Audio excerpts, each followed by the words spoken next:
Primeiramente, obrigada, Karina, né, pela apresentação. Obrigada a todas as pessoas que estão aqui presentes. Numa segunda-feira, né, pós-carnaval, então a gente está no. Para algumas pessoas o ano começa hoje, para outras pessoas o ano já começou. Então, independente da forma de como a gente identifica, independente da forma de como a gente avalia, né, o ano começa, o ano não começa, o ano vai, a gente vai fazendo essa construção. Eu costumo dizer que quem trabalha no enfrentamento da violência doméstica, nós não paramos, né? É uma questão 24 horas dedicadas, não só no cotidiano profissional, mas também, né, fora do cotidiano profissional. Como a Karina comentou, né, eu sou a Rosiane, a Rose, sou mestre em Serviço Social pela São Paulo, e atualmente também estou indo agora, né, para o meu quinto semestre do doutorado. Vai ser um ano assim de bastante, né, dedicação, porque eu preciso estar no processo de qualificação para ano que vem fazer a defesa, né? Eu sou de Manaus, Amazonas, mas já moro em São Paulo já faz 14 anos e o tema da violência sempre teve muito presente na minha vida, né? Desde a infância, na adolescência, passando também pela fase adulta agora. E ter escolhido o serviço social foi uma forma de me alimentar, de me fortalecer, de proteger ainda mais as mulheres e também meninos e meninas, né, que estão na situação de violência. Eu pesquiso sobre o Núcleo de Prevenção à Violência, NPV, que é uma política do município de São Paulo, que existe desde 2015. A ideia do meu objeto é pesquisar um pouco, né, os desafios que esses núcleos têm na unidade básica de saúde, né, uma vez que passamos por muitos desafios, né, dentro das unidades básicas de saúde, com a questão das metas, dos atendimentos, os trabalhadores e trabalhadoras extremamente cansados, né, e exaustos. Então, quero fazer um pouco dessa pesquisa de como que as unidades básicas de saúde têm feito os atendimentos, né, de mulheres em situação de violência. Lembrando que o NPV também não atende só mulheres em situação de violência doméstica, mas também crianças e adolescentes, pessoas que sofreram racismo, a questão do trabalho, LGBTQIAPN+, também.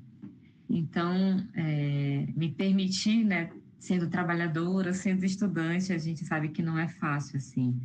E estava até pensando esses dias o quanto a gente tem que fazer escolhas, né? Às vezes também não, porque é isso, né? Nós somos trabalhadoras e também pesquisadoras. Eu não posso fazer só pesquisa, eu também preciso trabalhar, né? Também tenho minhas contas para pagar.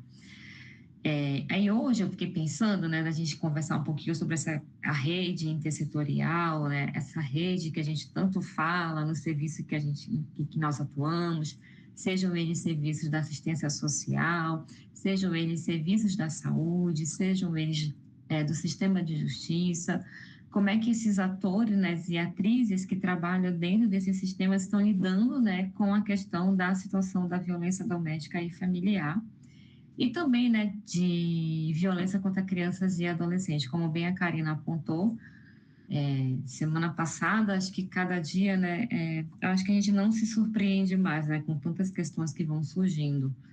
No final do ano passado tivemos aí, né, uma questão muito séria da moça que foi arrastada, né, pelo ex-namorado, infelizmente ela acabou vindo a óbito.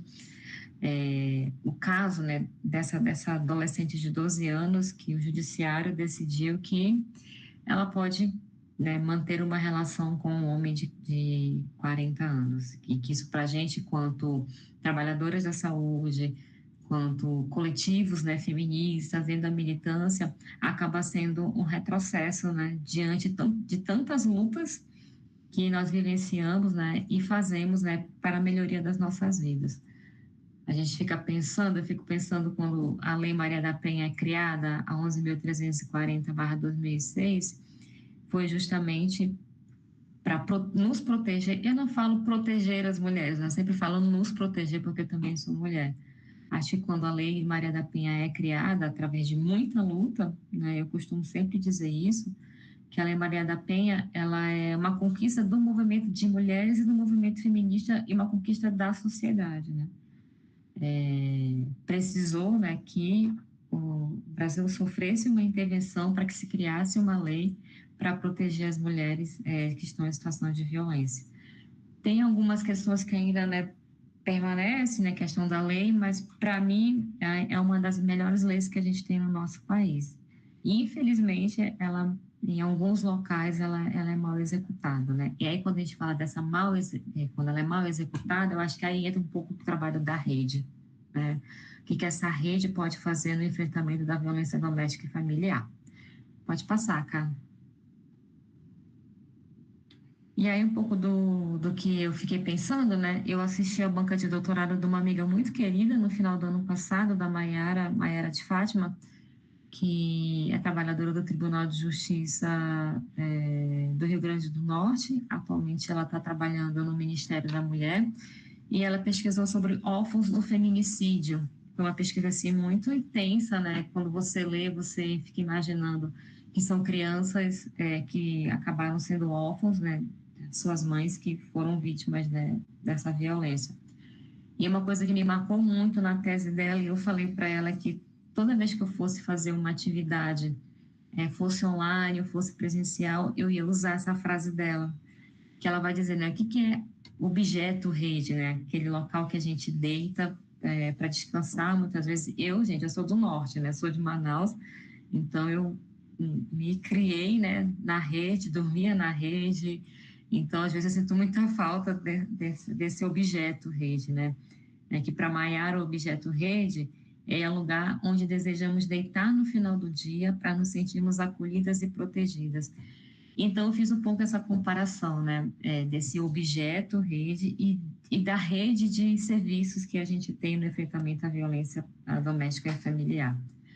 Porque, além do objeto rede, que é esse local que faz com que a gente se sinta acolhida, se sinta protegida, né, para dar uma descansada no final do dia, dormir, se balançar, eu acho que isso tem muito também a ver com a rede que nós atuamos, né, seja lá na saúde, na assistência, ou no sistema de justiça.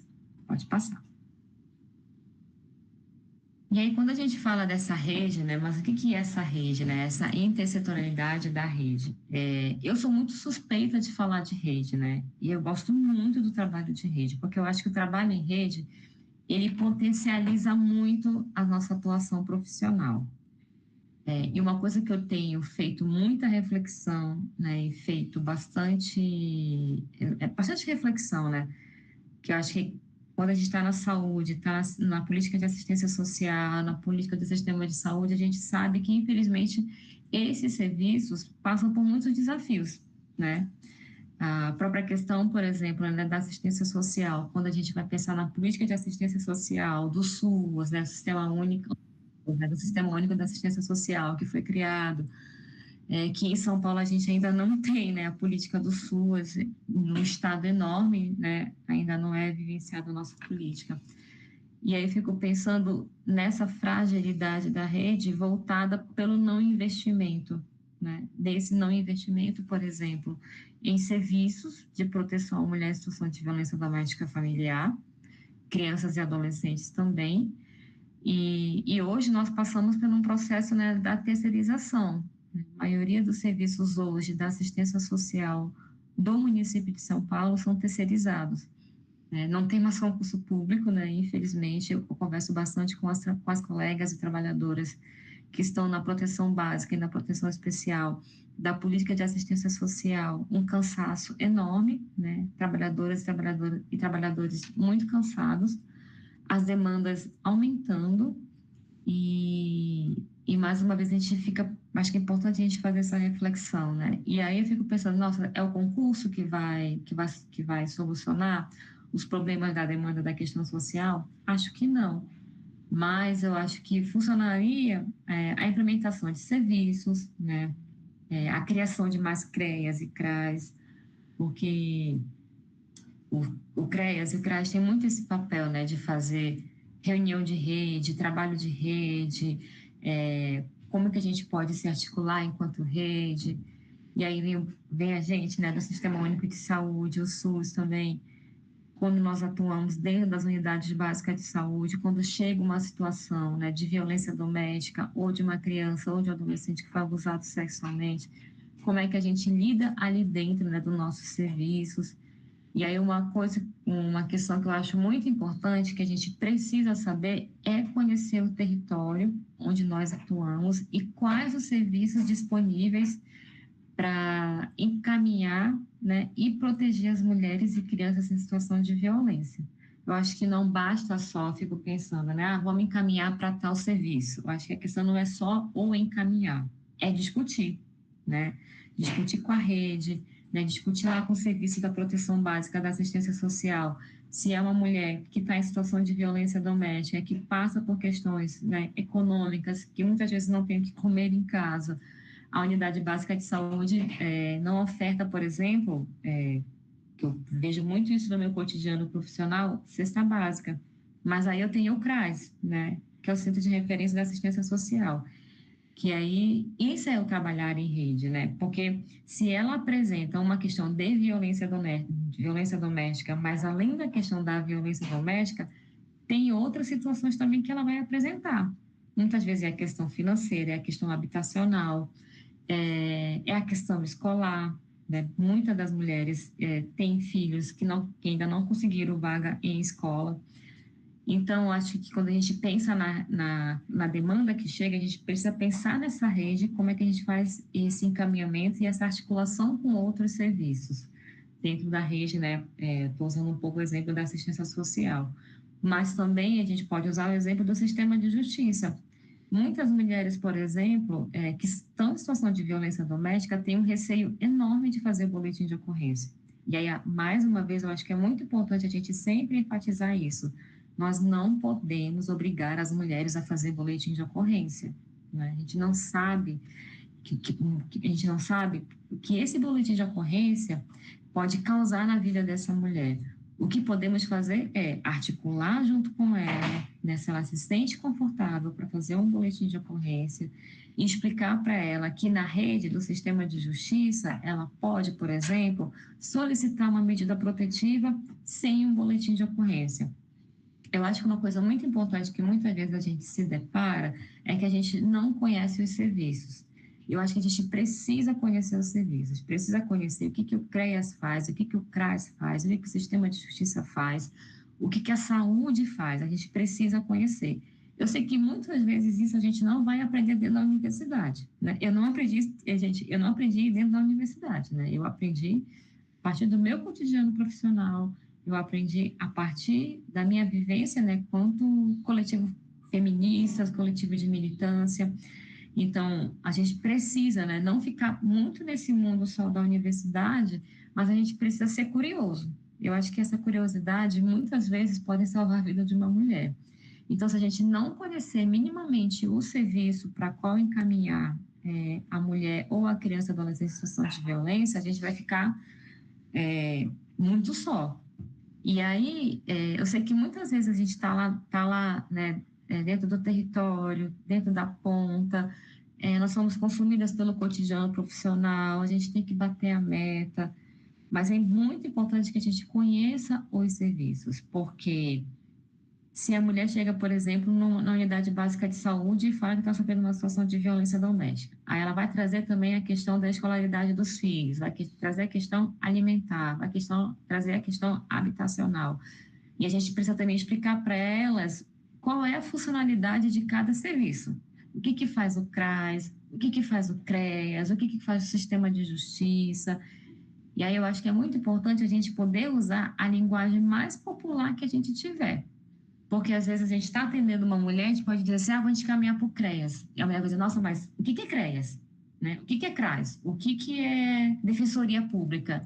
Então a gente precisa usar a linguagem mais popular, porque nós que atuamos, né, dentro dos territórios, as pessoas que nós atendemos são pessoas negras, pardas e indígenas, que ainda tem muita dificuldade com a questão da escolarização, por exemplo. Então, quando a gente puder fazer essa reflexão, né, de explicar o que faz cada serviço, o que esse serviço está para proteger, está para construir junto com as mulheres, né, forma de proteção da violência doméstica e familiar. Pode passar. Aí a gente fica pensando quem que compõe essa rede, né? Essa rede que a gente tanto fala, essa rede intersetorial, que ela é composta pela saúde, pela assistência social, pela educação e pelo sistema de justiça. A saúde a gente pode usar vários exemplos, na atenção primária, na atenção secundária, na assistência social, também na assistência social, na política de assistência social, nós temos atenção básica e atenção especial. Atenção básica ao CRAS e atenção especial ao CREAS, né? CREAS vai atuar ali naquela questão também, né, de violência doméstica, pessoas em situação de rua, crianças e adolescentes vítimas de abuso sexual. O CRAS vai atuar na própria questão acho que também não só isso, né, na questão de cadastros, na oferta de cesta básica, na atualização de cadastro único, a educação, né, a própria questão das creches e das escolas, e o sistema de justiça, Defensoria Pública, Ministério Público, Tribunal de Justiça. Então, amplo, assim, né? A gente fala, assim, de quatro serviços da rede, mas dentro desses 4 serviços, eles são múltiplos, né? Na própria política da assistência social, onde tem CREAS e CRAS, dentro desses CREAS e dentro desses CRAS tem outros serviços, né? No CREAS, por exemplo, CREAS, acho que até ano passado, acho que agora não, porque em São Paulo agora, quem gerencia os serviços de proteção à mulher é a Secretaria de Direitos Humanos.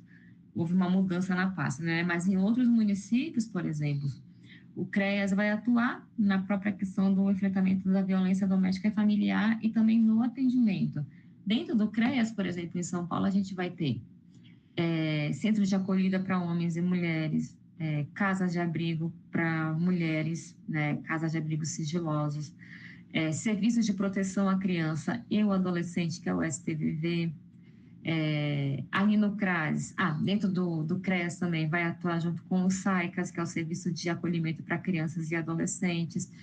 Então, dentro desses serviços, lá no CREAS, né, eu estou dando exemplo do CREAS, que vai ter outros serviços no território, que aí pela lógica da hierarquia, né, ou da própria pirâmide, tem outros serviços dentro, não é dentro dos equipamentos do CREAS, mas são espalhados dentro do território. Por exemplo, no território onde eu atuo, tem o CREAS, tem o Centro de Proteção à Mulher em Situação de Violência, tem o SPVV, tem LPI, né, que é Serviço de Instituição de Permanência para idosos, tem outros serviços também educacionais. Então, dentro do território, tem outros serviços que vão responder ao CREAS. Aí vocês percebem como a rede ela vai ampliando, ela vai aumentando. Na própria educação também, educação, ensino básico, a própria questão das creches, e no sistema de justiça, que é bastante amplo, né? Na Defensoria Pública, hoje a gente tem o Núcleo de Defesa da Mulher, que é o NUDEM, tem o núcleo da questão racial, tem outros núcleos dentro da Defensoria, e na saúde é aquela nossa amplitude, né? Atenção básica e também a atenção especial. E aí, em alguma situação de violência que é verbalizada no serviço, onde a população procura atendimento. Nesse contexto, faz necessário que o profissional saiba ou mantenha diálogo com a equipe interna para criar alternativa de proteção. Porque, às vezes, eu estou no meu serviço, né, e eu não converso com meu colega de trabalho. A gente precisa conversar com nossos colegas de trabalho, né, dentro do nosso serviço. Que eu acho que, muitas vezes, e aí acho que depende também de cada situação, a gente está lá fazendo o atendimento, vou encaminhar para o serviço tal, mas eu não conversei com a equipe da minha unidade básica de saúde, né? Eu acho que é importante a gente pensar que, por exemplo, hoje eu estou numa unidade básica de saúde, mas amanhã eu não posso estar, e eu não posso levar informação comigo, né? É importante que a gente compartilhe a informação de violência doméstica, ou da violência doméstica e familiar, ou de criança e adolescente, com as equipes, né? Por exemplo, com as equipes de estratégia da família que estão dentro das unidades básicas de saúde, onde tem estratégia da família. Porque se eu saio do serviço, eu não posso levar informação comigo. É importante que eu compartilhe ali, né, junto com a equipe, também de forma muito sigilosa. Eu acho que é uma questão muito importante que a gente tem lidado muito, né? Eu tive essa experiência em outros serviços, de ficar comentando no corredor, né, que a paciente foi vítima de violência, né? Eu acho que isso a gente alguns casos isso acontece, né? Acho que isso não deveria acontecer. Então, quando eu falo da questão sigilosa de compartilhar com as equipes, é compartilhar ali no matriciamento, né? Compartilhar ali junto, né? Com o médico ou com a enfermeira. Então, a gente tem o máximo de cuidado e respeito também pelas mulheres. Não ficar fazendo essa conversa de corredor. Tipo, olha, eu atendi uma paciente hoje que ela está em situação de violência. Porque aí isso não vira proteção, né? Isso vira fofoca. Então, a gente precisa, o que a gente puder fazer internamente também numa rede interna para proteger as mulheres, pensando no nosso sigilo, pensando no nosso código de ética de cada profissão, é bastante importante. Pode passar. Né? Aí a gente fica pensando na própria questão, né, dos instrumentos, assim. Eu tenho a minha professora de mestrado, a professora Eunice Fávero, ela sempre dizia assim, quando você vai fazer um relatório, o relatório ele pode mudar a vida de uma pessoa. Você está ali falando da pessoa, né? Eu tomo muito cuidado com o que eu escrevo nos meus relatórios. Não é nem tudo que eu coloco no relatório. Eu coloco o que é de proteção para a mulher. E eu gosto bastante de citar a lei, né, quando eu tô fazendo os meus relatórios, quando algum, por exemplo, o Ministério Público solicitar relatório, o Conselho Tutelar solicitar relatório, o quanto a gente puder ser o mais profissional possível é muito importante, porque dentro do sistema de justiça tem assistente social, né, e psicólogo, que compõem ali a equipe multi que muitas vezes esse relatório, né, feito pela equipe multi, seja ele no sistema de justiça, seja ele na atenção básica ou na atenção especial, na assistência social ou na saúde, o juiz vai ler e vai se basear muito naquilo que a gente escreveu, né?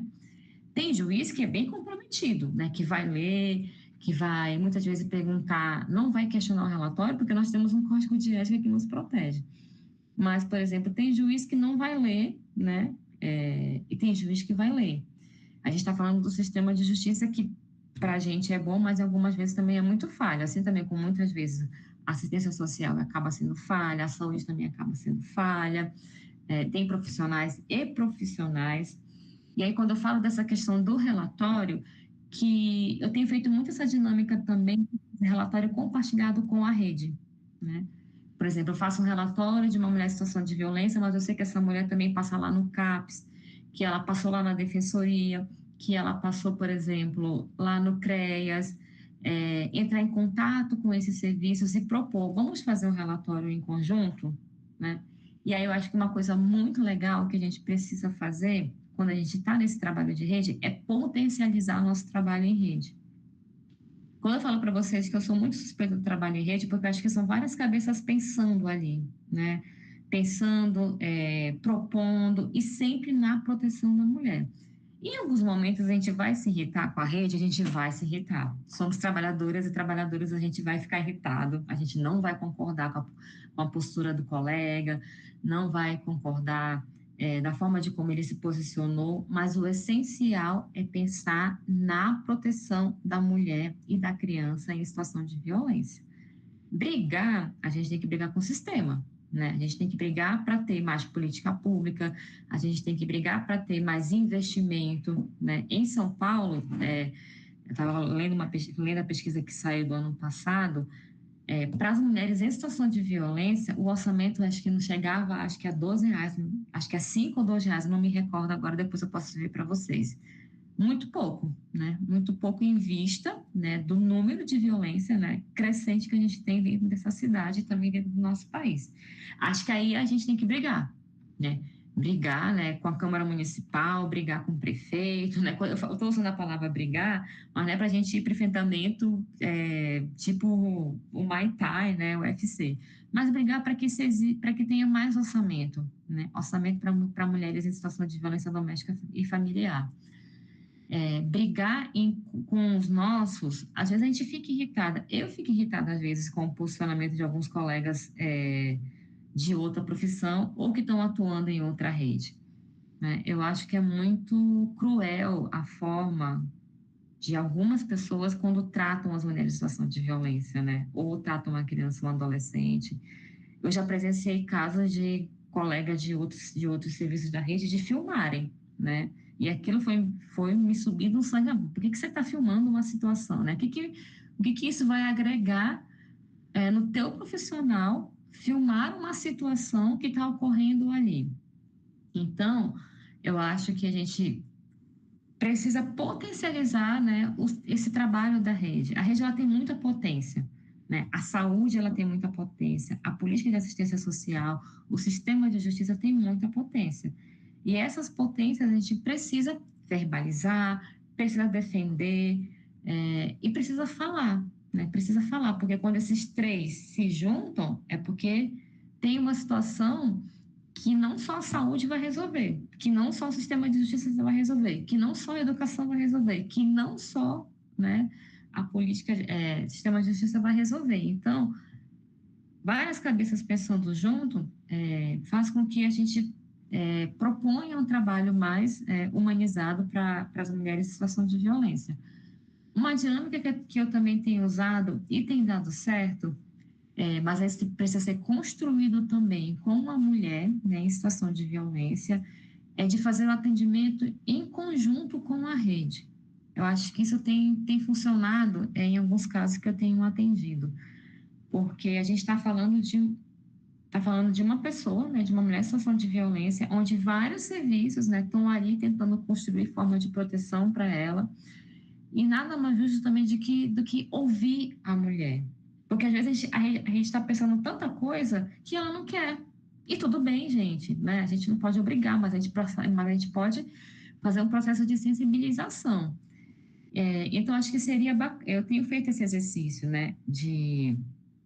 Nos casos que eu atendo, olha, eu vi, né, que ela passou no CAPS, eu vi que ela passou no CREAS, eu vi que ela passou lá na Defensoria Pública, porque ela tem uma questão de guarda dos filhos, e por que não propor para ela um atendimento em conjunto com esses serviços da rede e com esses serviços com quem essa mulher tem vínculo, né, que pode ser assistente social da UBS, que pode ser a médica ou a enfermeira da UBS, que pode ser, por exemplo, a assistente social do sistema de justiça, ou pode ser a educadora que trabalha lá no SPVV, pela qual ela tem vínculo. Então, eu tenho feito esse exercício, né, de chamar as mulheres em situação de violência, se elas quiserem também. Eu acho que a gente também não pode impor, não pode colocar ela no centro da roda, né, e começar a dar várias funções para ela fazer, porque ela não vai fazer, porque é muita informação, mas de propor para ela, né, de propor, olha, a gente percebeu que você tem uma dificuldade de vir na UBS, que você tem uma dificuldade, né, de ir, que aí, pensando junto com a mulher e junto com a rede, num atendimento compartilhado, a gente consegue fazer bastante coisa. E aí a rede serve como esse instrumento, né, de proteção para as mulheres em situação de violência. Percebemos que quando as situações são discutidas em rede, cada serviço, ao apresentar a ferramenta que possui, contribui para o fortalecimento do processo do rompimento da violência, seja por meio de reunião ou de relatório compartilhado, que acho que é um pouco disso que eu estou dizendo, né? Cada serviço da rede vai ter a sua ferramenta de trabalho, né? O sistema de justiça vai ter o dele, a saúde vai ter o dela, a educação vai ter, a assistência social vai ter, porque também tem ferramentas que a gente não vai ter, né? Então, acho que é muito importante a gente usar as ferramentas que a gente tem para pensar no processo de proteção dessas mulheres em situação de violência. Pode passar. E aí, eu trouxe um exemplo, né? Eu trabalho na região da Zona Oeste e eu participo da rede de enfrentamento da violência doméstica, de enfrentamento da violência contra a mulher, ali na região da Zona Oeste, né? A gente se reúne uma vez por mês.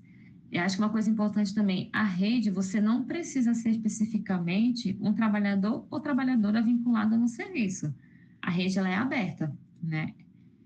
Pessoas que não são vinculadas a nenhum serviço também podem participar da rede e devem participar, né? Movimentos sociais, pessoas que não são vinculadas a nenhum vínculo de trabalho, ou pessoas que compõem algum movimento, seja de movimento feminista ou movimento de moradia, também podem compor essa rede.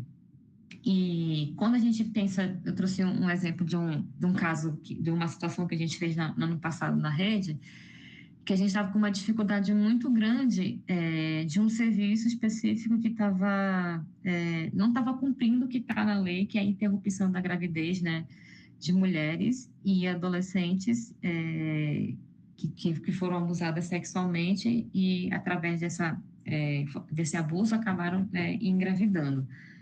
E aí chegaram vários relatos, né, de outros serviços. Olha, a gente já encaminhou uma paciente para lá, eles não estão seguindo o que está na lei em relação à interrupção da gravidez, acabam meio que culpabilizando a mulher ou o adolescente que quer fazer a interrupção da gravidez, chegando até dizer, lembra da fala do corredor que eu falei para vocês? Isso estava acontecendo muito no hospital específico, né?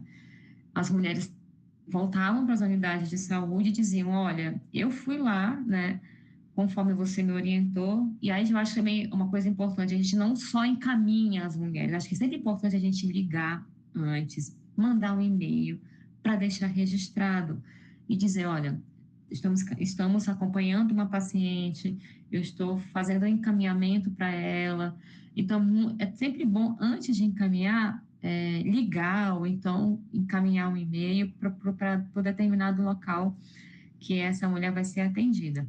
E aí, nessa reunião da rede que eu estava participando, várias colegas, né, foram trazendo dessas dificuldades que esse determinado serviço estava negando o que está previsto em lei sobre a interrupção da gravidez. Aí a rede, né, opa, vamos ver o que a gente consegue fazer.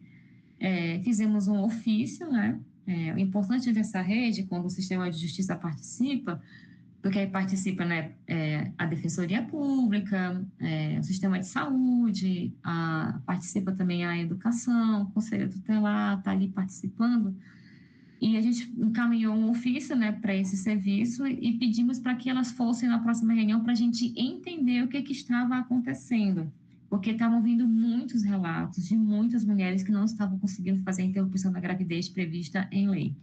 O serviço foi, e foi muito legal, porque o serviço também falou das dificuldades que elas estavam tendo dentro do serviço de saúde.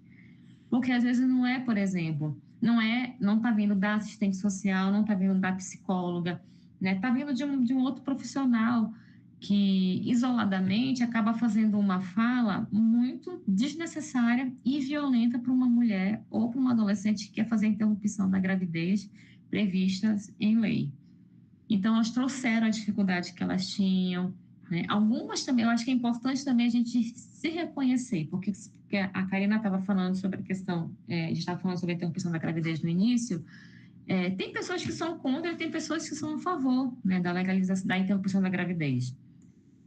E aí a gente fica pensando, tá, se você é contra, fica com seu contra só para você. Você não precisa ficar colocando a sua opinião de que o porquê que você é contra. Você trabalha num serviço de saúde, né? Você precisa proteger minimamente aquela adolescente ou aquela mulher que foi vítima de abuso e o que está previsto em lei é que ela tem direito de interromper a gravidez. Você pode ser contra e tudo bem. O que você não pode fazer é ficar fazendo comentário de corredor, né? Tipo, olha, aquela dali já veio e vai tirar mais um. Isso você não pode fazer, né? Então, e a gente estava percebendo isso, né? Porque tem um protocolo também da saúde, né? Quando a mulher vai fazer a interrupção, né, da gravidez, de casos que são previstos em lei.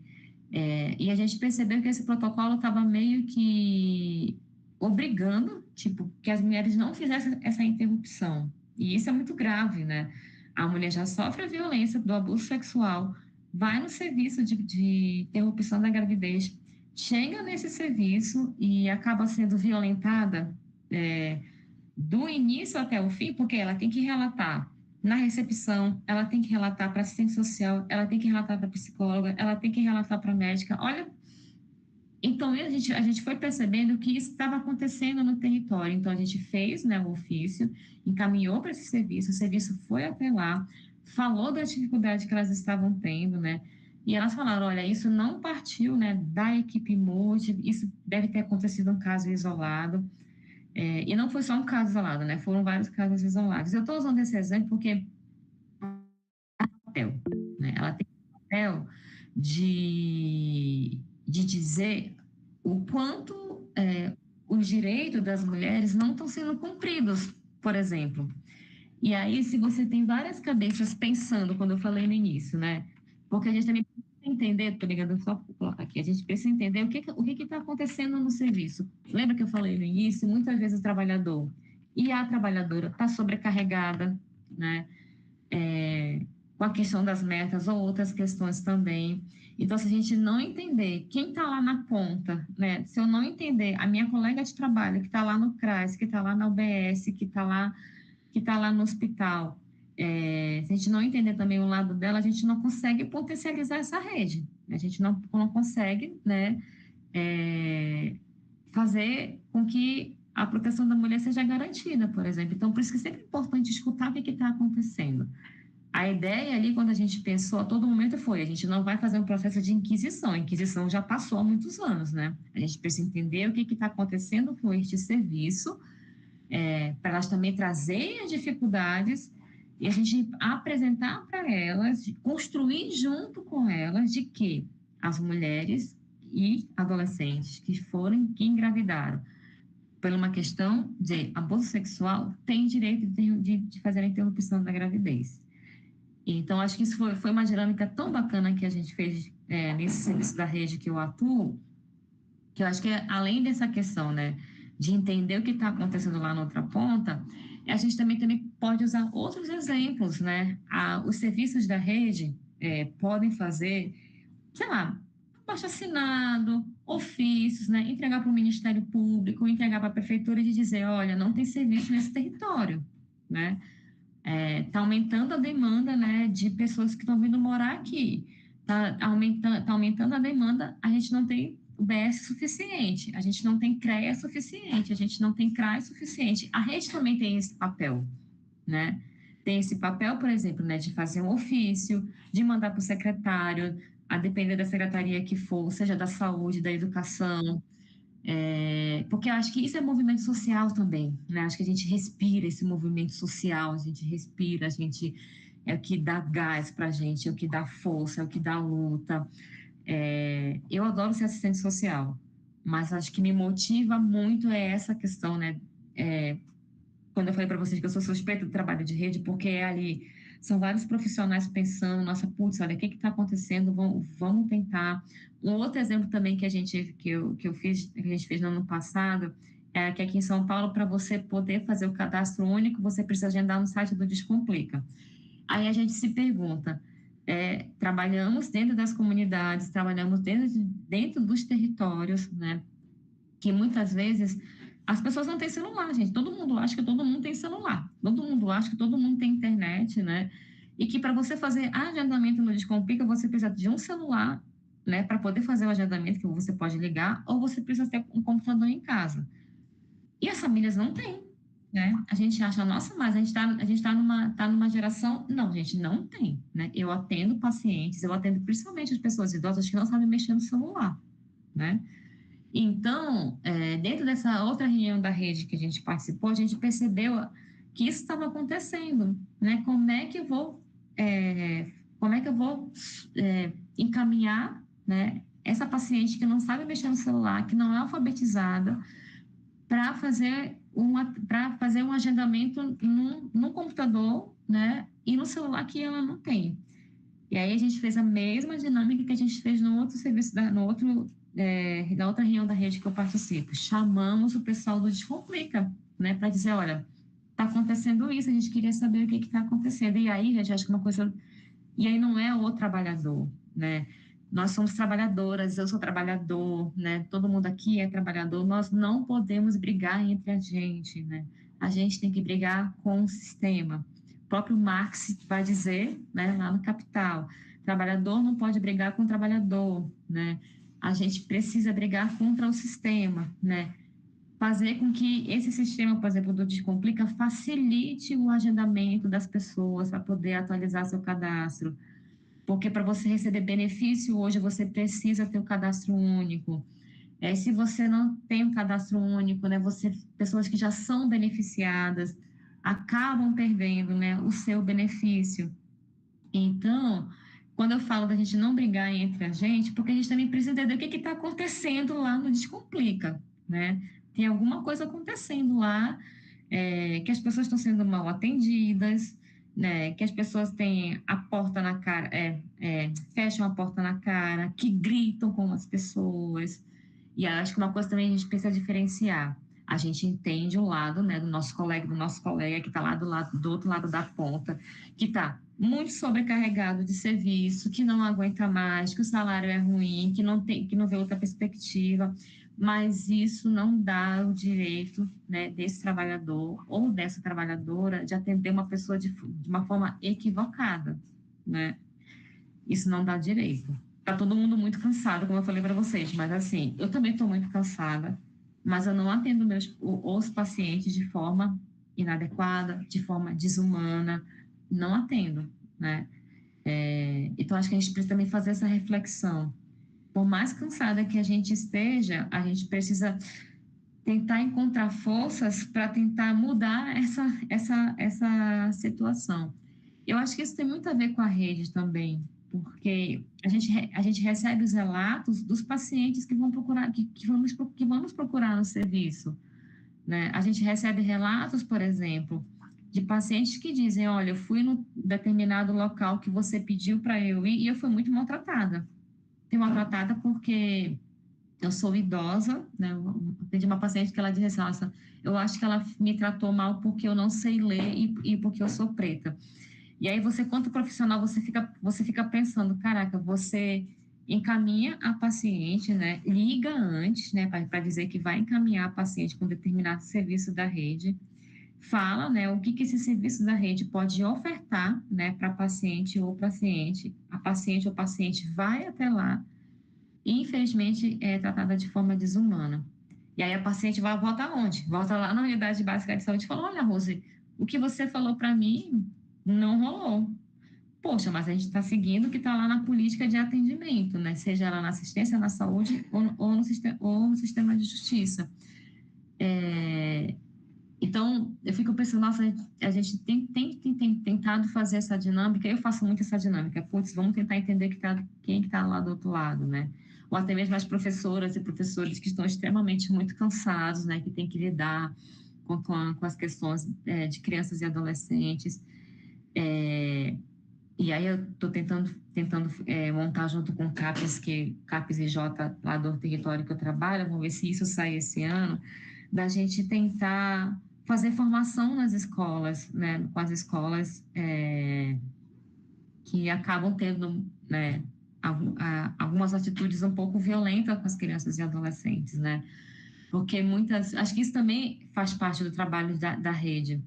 Por exemplo, se tem uma criança e, gente, eu acho inadmissível você dizer que uma criança é violenta, porque essa criança é violenta, né? Acho que a gente pode usar outras palavras, né? Mas dizer que uma criança ou um adolescente é violento, acho que é muito pesado. Mas, por exemplo, se você vê um adolescente, né, com comportamentos, né, na escola que acabam sendo, né, não acabam não concordando, que os educadores, algumas educadoras não acabam concordando, né? Acabam violentando ainda mais essa criança e adolescente. Punir uma criança, por exemplo, expulsar uma criança da escola, punir uma adolescente ou uma criança da escola porque ele, entre aspas, aprontou, isso é uma violência. Expulsar a criança de uma escola, isso para mim é violência, né? Punir uma criança sem ir para a escola porque, entre aspas, ele aprontou também é uma violência. A gente precisa entender o que está acontecendo, né, com aquela criança, com aquele adolescente, que muitas vezes, a partir do cotidiano profissional, eu já presenciei. Olha, ele tem 12 anos, ele viu o pai sendo assassinado pela polícia, a mãe está num novo relacionamento, e esse novo relacionamento, né, está agredindo a mãe dele. Ele vai para a escola, ele vai realizar o que ele está vendo dentro de casa. E aí a gente não pode criminalizar essa criança, esse adolescente. E aí acho que isso potencializa o nosso trabalho da rede, né? Putz, vamos tentar conversar com essa escola e tentar pensar numa proposta, né, educativa, junto com a saúde, junto com a educação, para a gente não ficar criminalizando, né, as crianças e os adolescentes. Conselho tutelar, alguns conselheiros tutelares, as crianças têm medo hoje em dia, né? Porque se criou, né, uma história de que o conselho tutelar é para tirar criança e adolescente do pai e da mãe, sendo que tem outra questão por trás, né? Sempre tem uma história por trás da história. A gente não pode se basear em cima do que está do senso comum, né? A gente precisa entender o que está acontecendo na vida daquela mulher que muitas vezes vai trabalhar, vai para o trabalho toda machucada, está com os braços machucados, e vai trabalhar de camiseta comprida num calor de 35 graus e não quer comentar ninguém o que está acontecendo. Às vezes ela comentou no serviço de saúde, mas não quer comentar lá no seu local de trabalho o que está acontecendo, e tudo bem, né? É direito das mulheres. Então, acho que a gente precisa, quando a gente pensa na rede, eu penso em potencialização. A gente precisa potencializar os trabalhadores e trabalhadoras, eles têm muito talento, né? Nós temos muito talento. A gente precisa potencializar esses nossos talentos com os trabalhadores e trabalhadoras, né? Eu sou assistente social, eu uso as ferramentas que eu tenho, a partir do meu código de ética profissional. Converso com as minhas colegas da rede, converso com as minhas colegas do meu local de trabalho, para a gente tentar pensar na proteção da mulher em situação de violência doméstica e familiar. E uma coisa muito importante, como eu falei para vocês, precisamos conhecer quais os serviços da rede onde nós trabalhamos, onde nós atuamos, né? Se eu atendo uma mulher em situação de violência doméstica, eu estou no serviço de saúde. Quais os serviços que eu posso encaminhar, quais os serviços eu posso entrar em contato, quais os serviços eu proponho uma discussão de caso, que a gente também pode propor, a gente tem essa autonomia. Eu posso propor uma discussão de caso, né? A Karina pode propor uma discussão de caso, para a gente pensar juntos ali como é que a gente pode fazer essa proteção da mulher em situação de violência doméstica e familiar. Pode passar. E aqui eu linkei alguns serviços, os serviços que a gente tem, né, dentro da rede de proteção da mulher em situação de violência doméstica, foi um pouco daquilo que eu falei para vocês, né? Serviços de saúde, a gente vai ter o BS, UPA, CAPS, CAPS-AD, CAPS-EJ, entre outros. Centro de Referência da Assistência Social, né, que é o CRAS. Aí no CRAS a gente vai ter os CJs, que é o Centro da Juventude, a gente vai ter o CCA, que são serviços, né, de contraturno das escolas. O CRAS, a gente não serve só para fazer atualização de cadastro único e questão de Bolsa Família e Cesta Básica, não, né? O CRAS faz muitas outras coisas. O Centro de Referência Especializado da Assistência Social, que dentro da proteção especial.